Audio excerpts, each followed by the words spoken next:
Hey what's going on guys, Yamin is here. तो आज मैं आपको एलाइट मोशन 3.6.0 के बारे में बताने वाला हूँ और साथ में एक एलाइट मोशन देने वाला हूँ जिसकी मदद से आप पबजी मोन्टेज वीडियो और बहुत सारे काम कर सकते हो।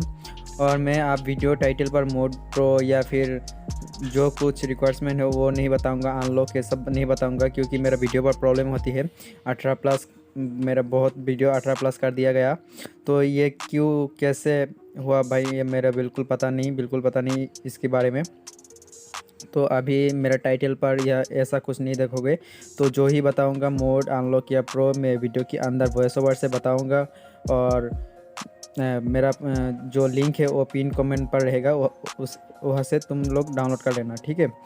और लाइट मोशन 3.6.0 की अभी कोई अनलॉक वर्जन नहीं निकली क्योंकि ये बहुत सारा हार्ड सिक्योरिटी है काइन मास्टर की तरह। तो 2-3 दिन 4 दिन वेट करना पड़ेगा, फिर तुमको मोड वर्जन मिलेगा। तो अभी इसकी फीचर्स क्या है इसके बारे में बताऊंगा और मैं 3.5.0 की मोड वर्जन तुम लोगों को देने वाला हूँ।